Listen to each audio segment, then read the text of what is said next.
Hi friends, మీకు ఈ video నచ్చితే లైక్ చేయండి, సబ్స్క్రైబ్ చేయండి.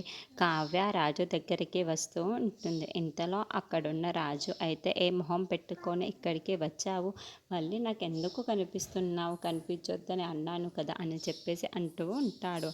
ఆ మాటలు వినగానే అక్కడున్న కావ్య అయితే కందిపప్పు మొహం ఆడించుకొని ఇక్కడికి వచ్చాను, మీరే కదా అన్నారు కందిపప్పు మొహము అని అనేసి అంటూ ఉంటుంది.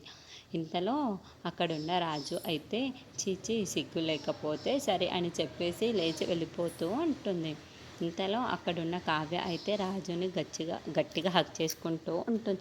హే, ఏం చేస్తున్నావు నువ్వు, నన్ను వదులు వదులు అని చెప్పేసి రాజు తన దగ్గర నుండి విడిపించుకుంటూ ఉంటాడు. ఇంతలో అక్కడున్న కావ్య మాత్రం రాజుని చాలా గట్టిగా పట్టుకుంటూ ఉంటుంది. ఏవండి, నిజం చెప్పనా, నేను ఎలాంటి ద్రోహం మీరు చేయలేదండి. నేను ఎందుకు మీకు ద్రోహం చేయాలనుకుంటాను చెప్పండి.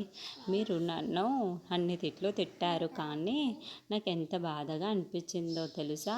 కానీ మీరంటే నాకు చాలా ఇష్టం అండి. నేను ఎలాంటి ద్రోహము చెయ్యలేదు, ఎలాంటి తప్పు చెయ్యలేదు. అది నాకు తెలియకుండానే జరిగిందండి. మీరు నమ్మొచ్చు కదా నన్ను అని చెప్పేసి బ్రతిమలాడుతూ ఉంటుంది. ఆ మాటలు వినగానే అక్కడున్న రాజు అయితే ఏం మాట్లాడాలో తెలియక అలా నిల్చొని ఉంటాడు. ఇంతలో అక్కడున్న కావ్య మాత్రం రాజుని గట్టిగా పట్టుకొని, ఇవ్వండి, నన్ను నమ్మండి, నేను ఎలాంటి ద్రోహం చెయ్యాలని నేను అస్సలు అనుకోలేదు. అయినా నేను అలాంటి దాన్న మీకు అలా అనిపిస్తుందా చెప్పండి.